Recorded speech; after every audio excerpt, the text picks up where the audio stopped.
Hi, welcome back to Yoga with Jennifer Engelman. This is the third class in a series called Yoga for Equilibrium. If you haven't taken the previous two classes, that's not a problem. You can jump in here. In the previous two classes, we've been moving up from the floor. So we started with the feet, legs, and hips. And then in class two, we focused on the region of the belly. And in today's class, we're moving up into the area between the diaphragm and the shoulders. So we're going to be working with the structures of the upper spine, the rib basket, the shoulder blades, the clavicles, accessing a lot of this through work with the arms. From an organ perspective, we'll be working with the heart and the lungs, so breath is going to be a big part of this practice. For this class, you'll need your yoga mat, a couple of blankets, a block, and a strap, or anything that you have around your practice space that will work as a yoga prop, and really lots of things will. So gather up your stuff, take a deep breath, and then let's get ready to practice. So we're going to begin on our backs in a pose called constructive rest. So you'll just lie back, placing your feet a little wider than your hips and letting your knees fall into the midline. So take all the time that you need to find this foot position so that the knees can rest against one another and the legs can support themselves. And this will encourage the hip flexors to relax, the low back to relax. And we really just begin a process of relaxing and releasing the weight of the body into the floor.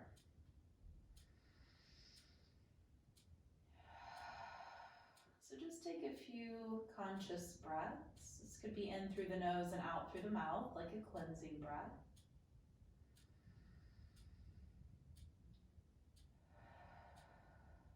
Just pausing for a moment and taking some time to transition into your yoga practice, setting aside the previous portion of your day, any future plans you have, and giving yourself a moment to fully arrive. Mind and spirit catching up with the physical body, arriving into your practice space, onto your mat, into the present moment.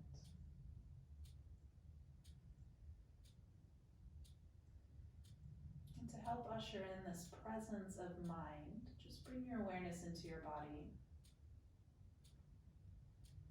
scanning from head to toe and noticing what it's like to be in your body right now.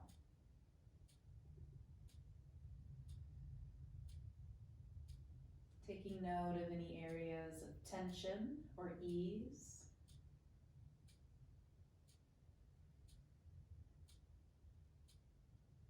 Comfort and discomfort.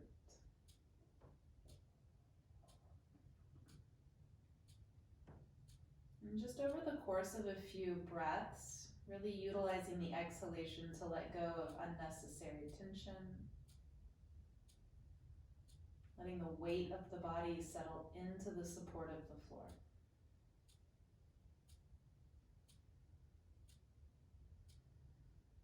And then bringing your attention onto your breath.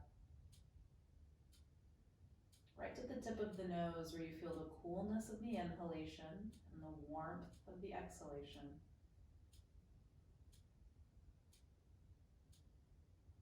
And for just a moment, listen to the breath, observe the breath.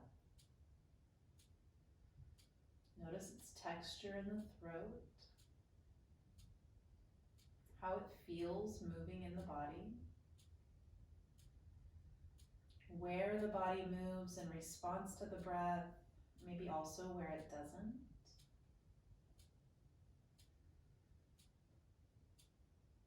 Without placing any restriction or control on the breath, just observing it in its natural state.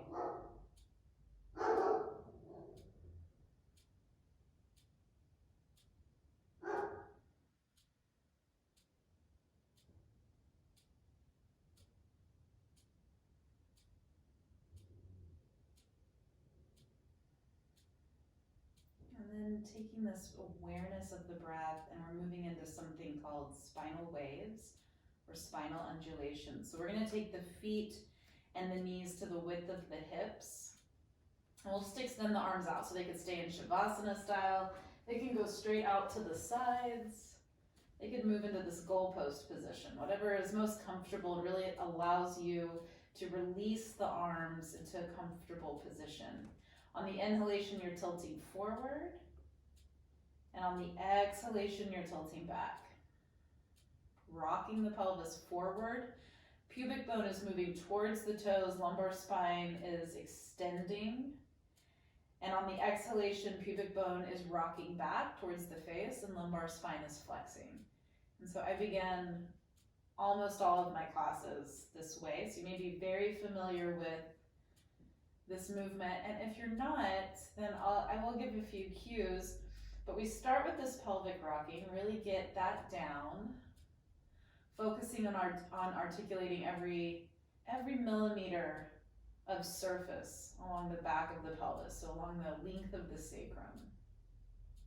And then beginning to move your attention upstream. So as this pelvic rocking becomes more second nature, it's feeling very fluid, then you start to notice how the lumbar spine is responding, and you keep moving your attention up. So up to the mid back, upper back, shoulders, you get this little bit of a shoulder shrug.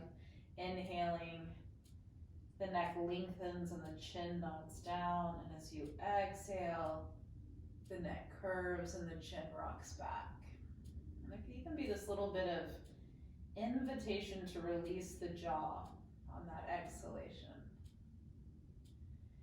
And then we take the spinal undulation and we change it just a little bit. So we're going to place the hands now. We'll return to neutral spine and we'll take a breath.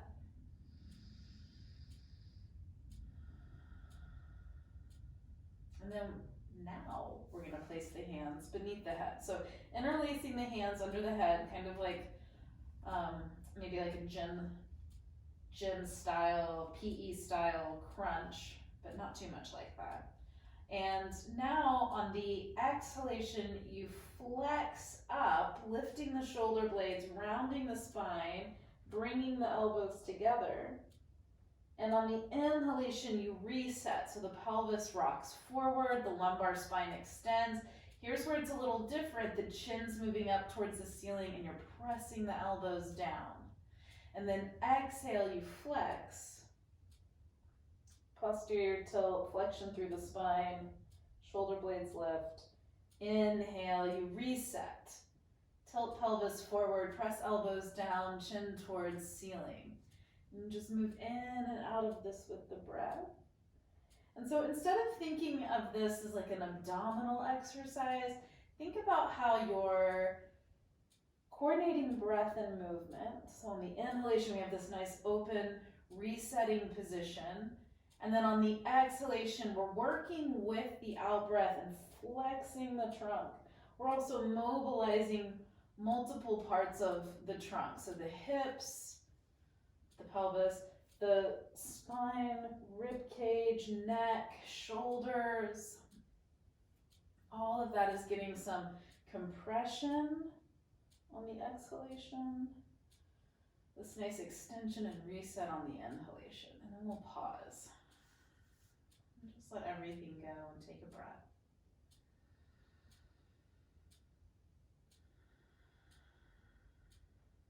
And we're going to roll onto the belly. So from here, as you come onto your belly, you're going to stack your hands, rest your forehead on the back of the hands.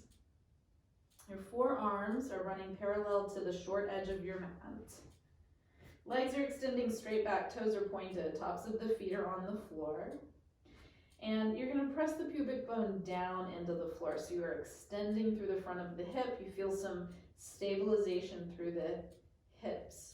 On your inhalation, you're going to press into the hands and forearms and think about lifting the heart, lengthening the thoracic spine, and then exhale, come back down.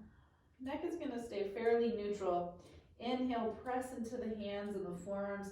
Lift the heart to lift the neck and head, and then you can begin to lengthen the neck from there.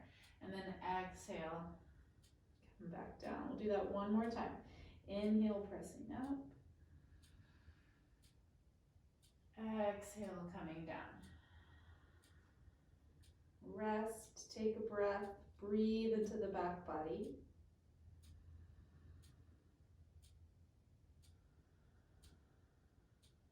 And then again, inhale, press into the hands.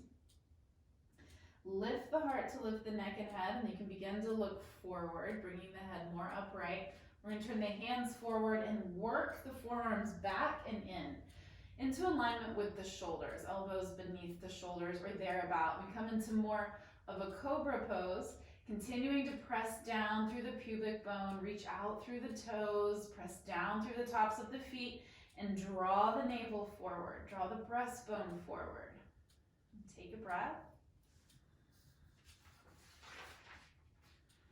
Softening jaw, maybe you wag the jaw a little from side to side. And then exhale, rolling down, resting the head, taking a breath.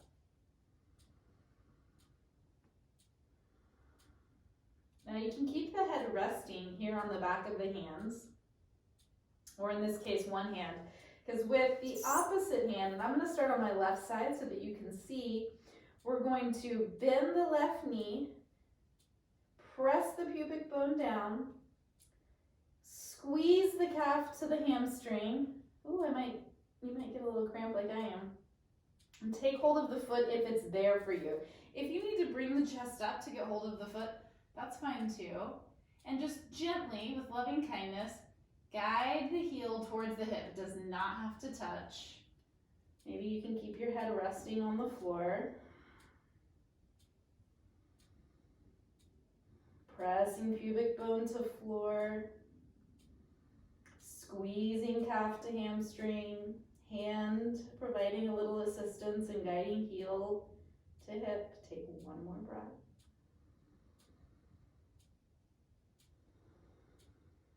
And then release. And we'll switch sides. So resting the head on the left hand. Begin by just bending your right knee.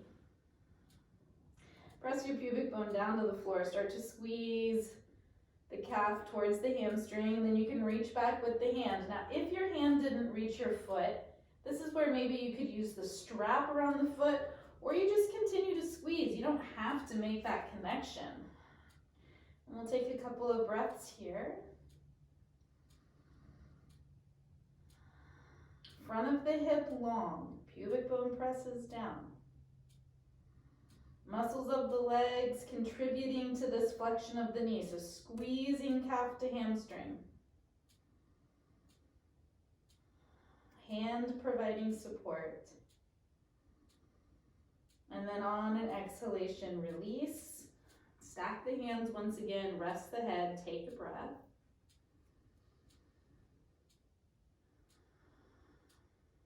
Now press the pubic bone down into the floor and bend the knees and just rest the big toe edges of the feet against one another.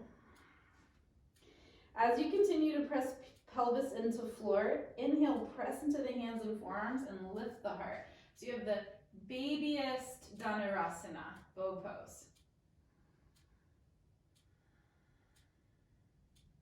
Pausing here for a few breaths.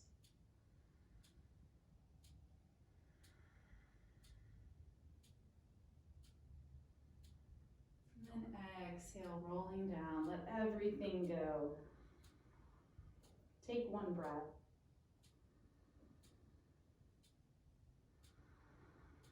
And then we're going to roll to the side. Either side is fine. Draw your knees in. Top hand in a push-up position, and inhale as you come up to all fours. So from this all fours position, place the hands at shoulders width, point the first finger to the top of the mat, turn the toes under, and on an exhalation, you're gonna hinge back, reaching hips to heels, staying active through the arms, and then inhale, come forward to all fours. Exhale, hinge back. Inhale, rock forward. We'll do that a few more times, just working with the breath, stretching through the back body, warming up the hands and arms and shoulders. And then when you feel ready, we'll move into downward dog. So you'll inhale and come forward to all fours. Exhale, turn toes under and lift hips. And for this first downward facing dog of the practice, take the feet out to the width of your mat and bend your knees and push firmly into your hands and just lengthen through the arms, through the side body. Move the hips up and back.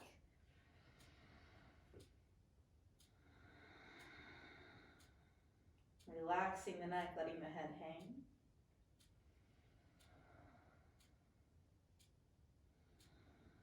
Now we're going to exit downward facing dog in reverse. So your feet could stay wide or they could step to hips width.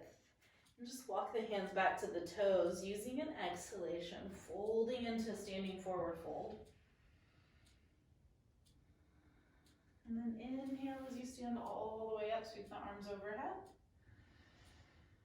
And exhale as you float the hands down.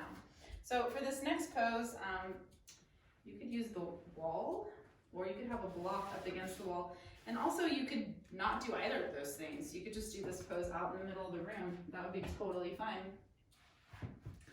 I'm gonna use a block because it's gonna allow me to put the ball of my foot up against the block, and that's the part of the foot that I really wanna make contact with the block. It would work against the wall. Maybe even if you had a piece of trim, you could place the ball of the foot against the trim so you're getting a little bit of pressure there. We're working with the reflexology point across this ball area of the foot that corresponds to the lungs. If you're not using the wall, then just in your practice as you're doing this next pose, you can be thinking about making contact through the ball of the big toe, the ball of the little toe, and that whole span of space in between. So however you'd like to do it. You're going to start with your feet about hips width, and then if you're using the block, you're going to place your right foot, we'll start on the right side this time, up against the block, and you'll step back with your left leg. So we're going about, I'd say 3.5 to 4 feet. It should be a nice long stride, something that you feel stable in. Feet are still about hips width apart. And then upright with the trunk. So just as you would do in Tadasana, finding that nice vertical alignment from hips to ribs to head. And then we'll just place hands on the hips, and this will be our inhalation. And then on the exhalation, we'll sink into the pose. So we'll press back into the left heel, and we're up on the ball of the left foot. Heel is in the air, so you're getting some pressure there on the left ball of the foot because of the position of the foot. And then on the right side, we're just sinking that right hip. Inching the knee forward towards the vertical line. Doesn't have to be a vertical line. And breathing. And then we can move in and out of it a little bit. Inhaling as we come up. Exhaling as we sink down. Keeping trunk vertical a couple more times. In and out. Easy, natural breath. One more time. And then we're going to pause. So hands can stay on the hips. We're going to try to maintain that vertical position. There's a lot of foundation work in the bottom of the pose, so in the feet and the legs and the hips, and so that we can find lightness up above. We have good alignment, comfortable alignment, ease in breathing, ease in the face, jaw, and neck. And then if we'd like, we could extend the arms overhead. I'm taking my arms as wide as I need so that the face, jaw, and neck are free. Breath is flowing. And then exhale, bring your hands to your hips, or if you're at the wall, they could come to the wall, you lean forward some and step forward, come out of the pose. So I'll do the second side without the block. Coming back to Tadasana, and then stepping back with the right foot. So taking a nice long stride, comfortable length, and feeling very stable. And then up to the height of the pose. So at the very top, knees are straight, body is vertical, trunk is vertical. Spreading the toes, thinking about connecting down through the ball of the big toe, ball of the little toe on the left side. I'm on the ball of the foot on the right. And then on the exhalation, I just sink down. This is really just testing out the pose for the bottom half of the body. So how do my feet feel? Does it feel too narrow or too wide or too long? Don't want to make any changes there. What's a comfortable depth? How does the left side feel compared to the right? You know, just kind of gathering information. Maybe I make a change based on what I observe, maybe not. Then as I come into the depth of the pose, after 3 or 4 breaths, moving in and out, pressing really firmly through that right leg, sinking the left hip. Bringing the hands to any place that feels good. Taking a few breaths.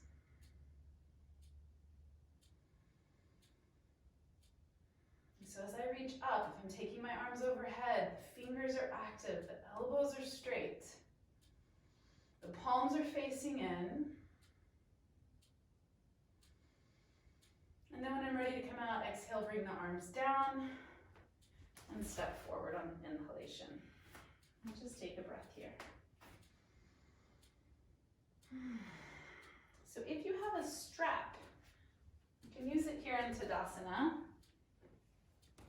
And I'm going to use my strap in a loop.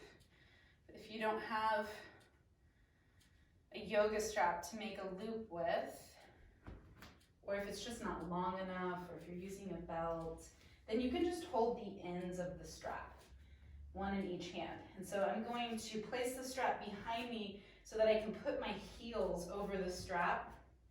Feet are about hips width and parallel. Lift and spread the toes as I place them back on the floor, keeping some space between them. Thinking about pressing down really through all 4 corners of the feet, but just for this class in particular, having some awareness of that ball of the foot, that whole area across from ball of big toe to ball of little toe. And then, you know, I'm just holding the strap in my hands for a moment, but I'll take a second just to align. So I'm creating a nice foundation through the feet, legs, and hips. And then I'm aligning the trunk above that. The ribs are over the hips. The head is balanced above that. And then I'm taking hold of this strap and I'm rolling the shoulders back, pulling the shoulder blades down the back body.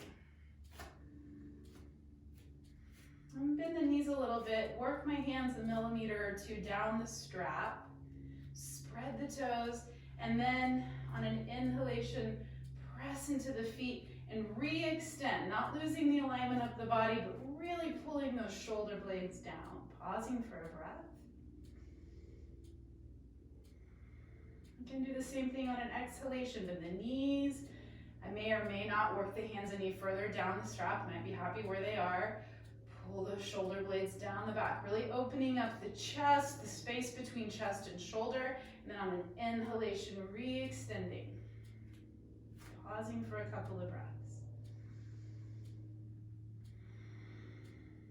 Not losing the alignment of the trunk, so no arching the spine or thrusting the rib cage forward or the hips back, staying in that nice vertical alignment. And then when I'm ready, just stepping out. So set the strap down, move my mat away from the wall a little bit. I'm gonna use a chair in the next pose. If you don't have a chair, then you might use, well, I'll show you a couple of options, but a chair, a coffee table, an ottoman, even a couple of blocks would work, though they wouldn't be quite as steady. So just making use of whatever you have, and if you don't have anything, I have a variation for you to do instead.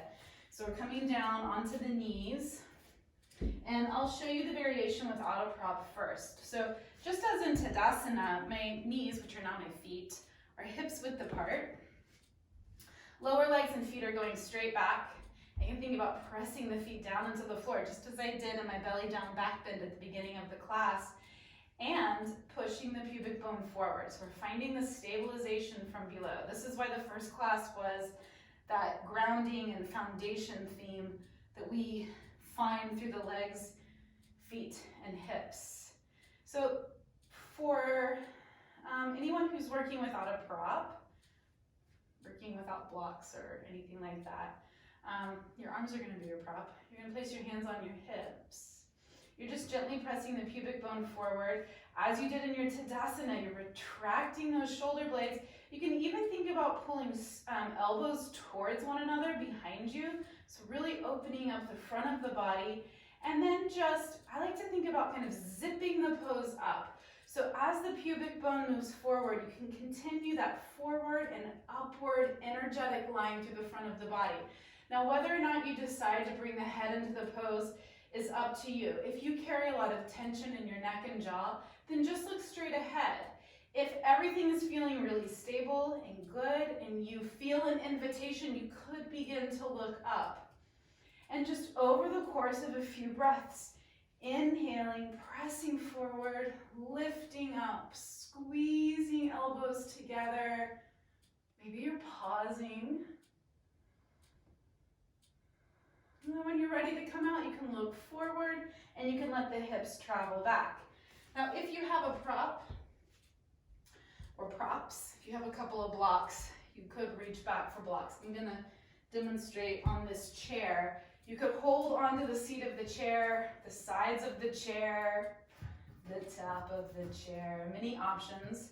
And you do essentially the same thing. You create that foundation from below, feet, legs, hips. You draw the energetic line up the front of the body. This hand placement is nice. The elbows are straight. That helps steer the shoulder blades into position, open up the chest. Look straight ahead or up, pausing for a couple of breaths. And then when you're ready to come out, turn the head to the neutral position. Take the hips back and exit. And we'll just come down. You can take your choice. You could rest for a moment in child's pose. So you just have this really nice chest, front line, opening posture with this back bend, Ustrasana, camel pose. And so now as you come forward into child's pose, you can bring your attention into the back body and breathe there. Or you might move into a downward facing dog. A little more active, a lot more active. Nice stabilizing element.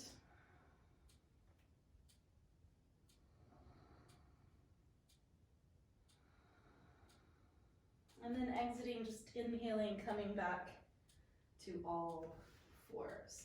So we'll move any props that we have on the blanket or on the strap. What is this? It's a mat. We'll move things off the mat and we'll start to close the practice down. All right, so we're gonna finish with a little bit of shoulder stand work, really preparatory shoulder stand work. We've been doing this work in previous classes. So alternatives to this pose would be legs up the wall or a supported half shoulder stand done on a block. Those are in the previous two classes, so I'm not going to go over them here, but I will kind of move through some options as we come into this Ardha Sarvandasana, half shoulder stand.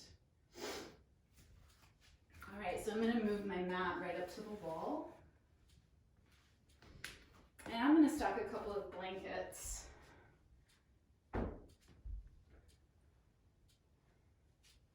Fringe facing in, so you may not be using this style of blanket. Whatever you're using should be the width of your mat. Should have create a nice clean edge here. And if it has fringe, it goes towards the wall so that it's not underneath your head. And we have a block that we're going to place between the blankets and the wall. And I'm going to demonstrate this also with the strap. So this requires a little bit of Houdini style maneuvering, and if it is complicating things and is not useful, then by all means leave it out. I'm going to start with the strap at about the width of my shoulders. Maybe a little wider if you tend to be very tight in the chest and shoulder. Maybe a little narrower if you lean to the other end of the spectrum. So the easiest way to come into legs up the wall, or the variation of this pose that I'm going to be doing, is actually to lay on your side. And then I'm going to lay my shoulder onto my blanket, my head onto my mat, and roll onto my back, which I'm going to have to lift my hips up a little bit to get them onto the block. I'm essentially in a legs up the wall position. I could be doing this without anything beneath me, no blankets, no block. So it'd be a nice, gentle alternative to this supported shoulder stand that I'm gonna do. Okay, so the block's gonna go under my hips, becomes a little bit of a launching pad. The placement here for this shoulder stand and the blanket is beneath my shoulder blades. My head is on the floor. This is gonna help protect the neck. I'm gonna reach down. I'm gonna grab my strap. I'm gonna lace the strap under one of my arms above the elbow. Then I'm gonna reach down and I'm just gonna tuck my shoulder blades beneath me. My feet are gonna go to the wall, press into the wall, and I'm gonna lift the hips up, and I'm gonna lace my other arm through my strap. This part, just as far as we've gone, might be something that you just rehearse. You don't have to do the whole thing. You can do as much as you want. You can do as little as you want. Okay, so then once my arms are in the strap, I'm going to get my shoulder blades in even more. And this is really all I'm after. I could keep my hands on my mat. I'm using the wall to press my feet into it and really bring my hips into this position. This extended position, strong glute activation. This also helps get this vertical position for the trunk, which is bringing my chest towards my chin, as opposed to vice versa, chin towards chest. So I'm getting this extended position through the trunk.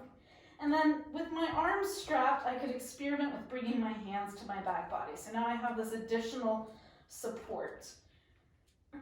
If you've made it to this position and you want to pause here, you can do so, and you can just observe your breath. Throat should be relaxed, breath should be flowing.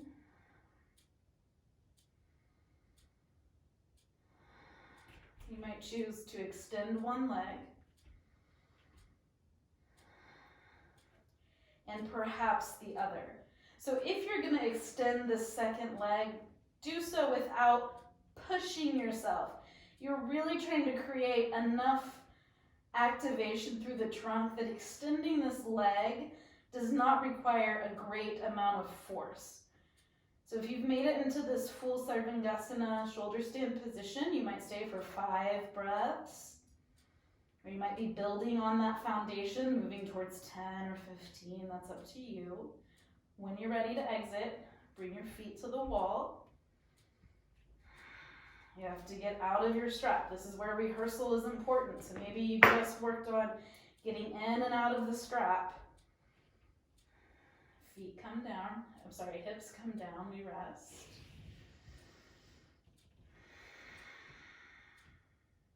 Always giving yourself time to kind of just make a landing in each phase of the pose. And then pushing into the wall and working the shoulders off the blankets. Now the blanket is under the hips.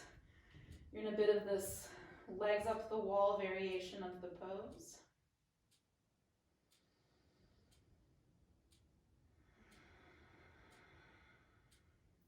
And then rolling to your side from there. And slowly sitting up. All right, so to finish, we're going to create just a little bit of some spinal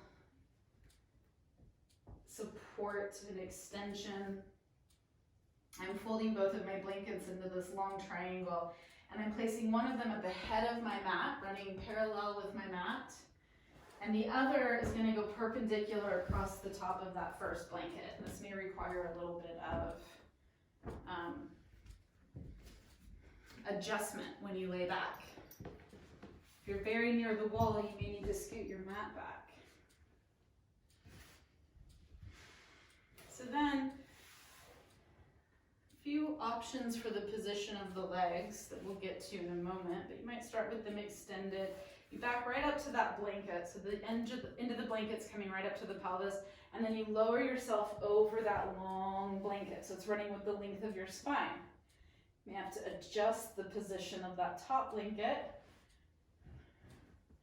but you're pulling it up underneath the neck and head. So you have this nice lengthening for the front of the body, as well as for the width, the breadth of the chest. And then the arms just extend out Shavasana style. If you're comfortable with your legs extended in the same manner, Shavasana style, you can rest there. If you prefer, you could come back into constructive rest. Or if you have a couple of pillows or blocks or blankets or towels or shoes or any number of things would work, you could bring the legs into this Baddha Konasana position and if needed, provide a little bit of support on the outside of the leg. So many ways to make this pose comfortable. And you'll just take the time you need to create the pose that's best for you. And then recline back.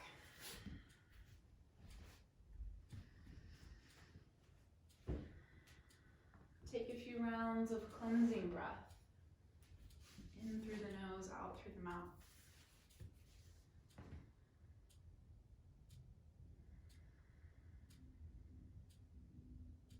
And begin to bring your attention into your body, just letting the weight of the body release into the floor.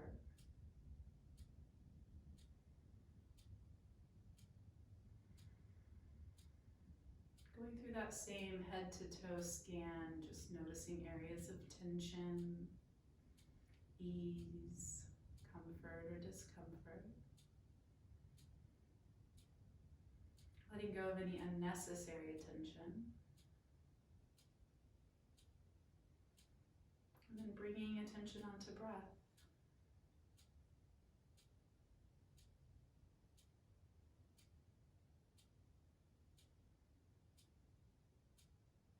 And just observing the breath. The sensation of each breath, the depth. In particular, beginning to notice the qualities of the inhalation. Just let the breath be easy and natural. Breathe in and out of the nose if you can. And feel how the inhalation expands through the trunk. And just exhale naturally.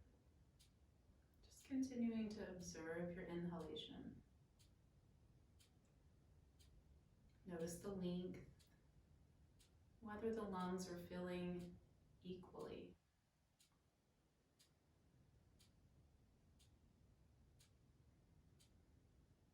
Continuing to exhale naturally.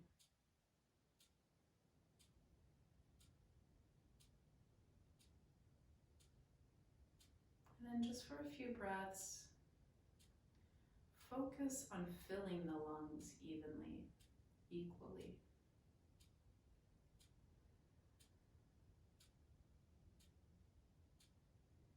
Letting each inhalation expand into the rib basket. And continuing to just exhale naturally.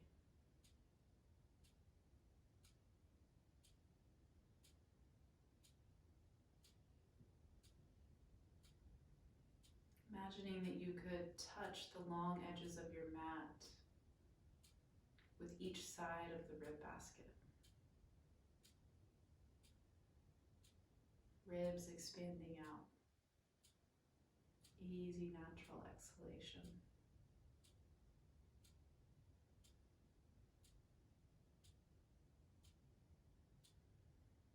And then with your next breath, just let go of any control.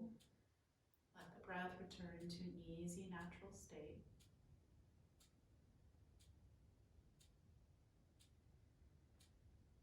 moving into a state of relaxation, release, and letting go.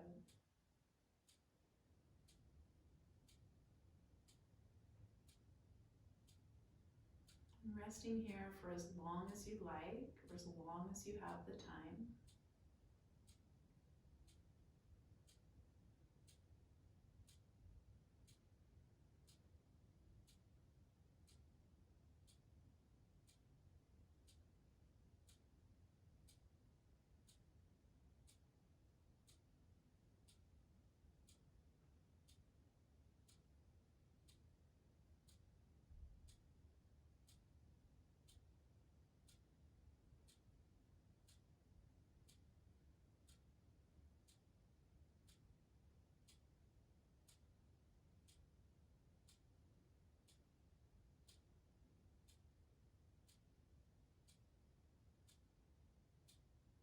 And when you're ready to move on, just using an inhalation to stretch through the length of your body.